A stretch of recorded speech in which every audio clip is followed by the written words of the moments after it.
Selamat siang, perkenalkan nama saya Made Sangkat Majo, kelas manajemen 23A dengan NPM 23411079, ingin mempresentasikan tugas mata kuliah Ekonomi Mikro.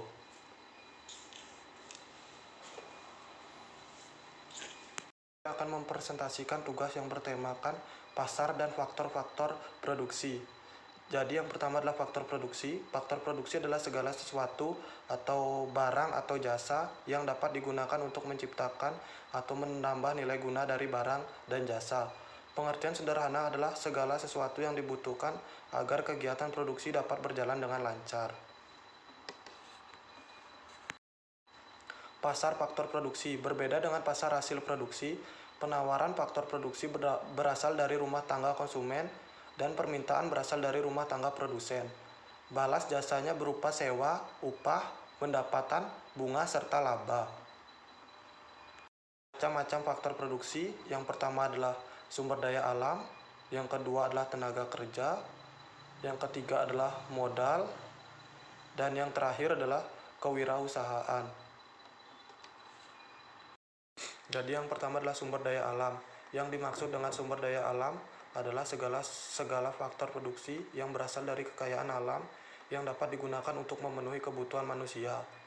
Sumber daya alam meliputi yang pertama adalah udara, tanah, air, sinar matahari, yang kedua adalah hewan dan tumbuhan, yang ketiga adalah bahan tambang dan lainnya. Tenaga kerja. Tenaga kerja dapat dikatakan bahwa tenaga kerja adalah faktor produksi yang berperan dalam mengolah sumber daya lainnya. Tenaga kerja dapat kita bagi lagi berdasarkan beberapa golongan, yaitu berdasarkan sifatnya. Tenaga kerja jasmani adalah tenaga kerja yang lebih banyak menggunakan tenaganya dalam bekerja, contohnya petani, tukang becak, dan tukang sapu. Dan tenaga kerja rohani adalah tenaga kerja yang lebih banyak menggunakan kemampuan pikirannya dalam bekerja, contohnya dokter, guru, dan banker. Yang keempat adalah berdasarkan kualitas dan kemampuannya. Tenaga kerja terdidik adalah tenaga kerja yang memerlukan pendidikan tertentu agar dapat melakukan pekerjaannya, contohnya dosen dan dokter. Jadi selanjutnya adalah tenaga kerja terampil, adalah tenaga kerja yang membutuhkan keterampilan tertentu sehingga umumnya memerlukan pelatihan tertentu untuk dapat melakukan pekerjaannya, contohnya penjahit, kapster salon, dan sopir. Dan selanjutnya adalah tenaga kerja yang tidak terdidik dan tidak terampil, adalah tenaga kerja yang tidak memerlukan pendidikan ataupun keterampilan khusus untuk melakukan pekerjaan, contohnya pemulung, tukang koran, dan pedagang asongan. Juga adalah modal. Modal merupakan faktor produksi yang memiliki peranan penting dalam mempercepat serta membantu kelancaran proses produksi. Modal juga dapat dibagi menjadi beberapa golongan, yaitu berdasarkan sifatnya. Modal tetap adalah modal yang memiliki sifat tahan lama sehingga dapat digunakan berkali-kali dalam jangka panjang, contohnya mesin, bangunan, kendaraan.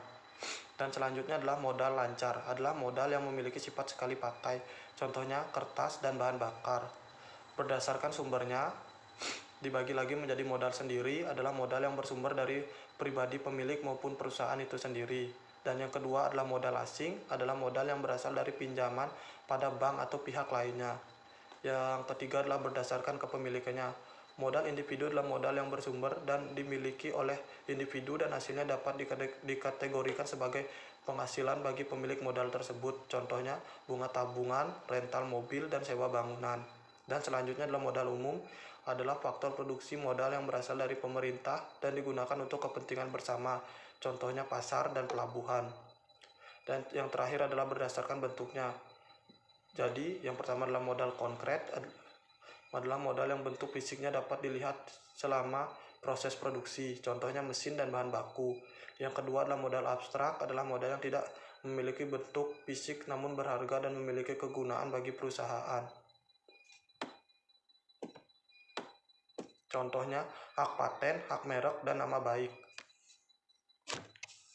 Selanjutnya adalah kewirausahaan, adalah keahlian dan keterampilan yang dimiliki oleh seorang dalam mengkoordinasi faktor-faktor produksi sedemikian rupa sehingga memperoleh hasil yang diharapkan. Hal pokok yang harus dilakukan oleh seorang pengusaha terangkum dalam proses sebagai berikut. Yang pertama adalah perencanaan, yang kedua adalah pengorganisasian, yang ketiga adalah penggerakan, dan yang keempat adalah pengawasan. Contoh soal pasar faktor produksi. Barang atau jasa yang diperjualbelikan adalah faktor produksi. Permintaan datang dari rumah tangga konsumen dan penawaran datang dari rumah tangga konsumen. Barang atau jasa yang diperjualbelikan adalah hasil produksi dan permintaan berasal dari rumah tangga produsen dan penawaran berasal dari rumah tangga produsen. Ciri yang benar ditunjukkan oleh pernyataan 1, 2, dan 3, 1, 5, dan 6, 2, 3, dan 4, 1, 3, dan 5, 4, 5, dan 6. Pembahasan ciri pasar faktor produksi yang benar adalah sekian presentasi yang dapat saya sampaikan. Saya ucapkan terima kasih.